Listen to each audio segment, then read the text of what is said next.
Il est 16h sur Europe 1. Le Flash avec vous, Émilie Dez. Bonjour Mathieu, bonjour à tous. Une octogénaire a été découverte noyée dans sa cave à Bord, dans le Nord, annonce la gendarmerie. Sujette à malaise, elle aurait fait une chute dans l'escalier menant à sa cave. Le Nord est toujours placé en vigilance orange au cru cet après-midi, tout comme le Pas-de-Calais. Il n'y a plus aucune alerte orange, neige et verglas en revanche cet après-midi dans les massifs montagneux. Ce matin, l'A89 a rouvert dans le Puy-de-Dôme après avoir été fermé en raison des chutes de neige. Près de 200 personnes ont été hébergées la nuit dernière en urgence. Le nouveau variant Omicron présente un risque très élevé au niveau mondial, prévient l'OMS. Variant qui est déjà présent en Belgique, en Allemagne, au Portugal, en Écosse, en Autriche et en Italie. En France, 8 cas suspects ont été détectés. Un 14e cas de variant Omicron a par ailleurs été détecté aux Pays-Bas parmi les passagers arrivés d'Afrique du Sud. Un couple a par ailleurs été isolé dans un hôpital. Les jeunes gens, un Espagnol et une Portugaise, font l'objet d'une enquête après avoir fui d'un hôtel où étaient regroupés des passagers positifs au Covid et revenus d'Afrique du Sud. Ils ont été arrêtés hier dans un avion à l'aéroport d'Amsterdam. Pour limiter la propagation de ce nouveau variant, de nombreux pays ont décidé de fermer leurs frontières avec les États d'Afrique australe. C'est le cas de l'Union européenne, de la Russie, des États-Unis ou encore du Maroc.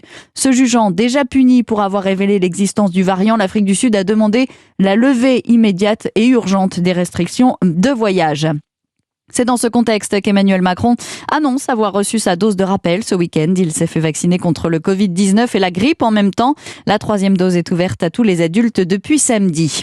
Sébastien Lecornu tente de désamorcer le conflit aux Antilles. Après des jours d'émeutes, le ministre des Outre-mer a rencontré l'intersyndicale cet après-midi en Guadeloupe. Discussion qui n'aura duré que 20 minutes selon notre envoyé spécial Mathieu Bock. Les syndicats voulaient être reçus à 30, mais le ministre a refusé. Les syndicats qui appellent à reprendre les barrages. Quant au ministre, il se rendra en Martinique demain. Gérald Darmanin appelle le Royaume-Uni à ouvrir un accès légal à l'immigration et à prendre ses responsabilités. Une réunion en Conseil de défense s'est tenue ce matin à Paris pour faire le point sur les migrations. 5 jours après le naufrage qui a fait au moins 27 morts dans la Manche, 30 000 demandes d'asile sont enregistrées en Grande-Bretagne contre environ 150 000 en France chaque année. L'État va consacrer 500 millions d'euros supplémentaires au déploiement de bornes de recharge pour voitures électriques. 200 millions d'euros seront notamment consacrés au prolongement du programme à venir, programme destiné à financer l'installation de bornes dans les copropriétés, les parkings ou sur les voiries. Et puis en football, c'est ce soir que sera décerné le 65e Ballon d'Or. 3 Français sont en lice, N'Golo Kanté, Kylian Mbappé et Karim Benzema. La star du PSG, Lionel Messi, apparaît comme le grand favori pour se succéder à lui-même et remporter un 7e trophée.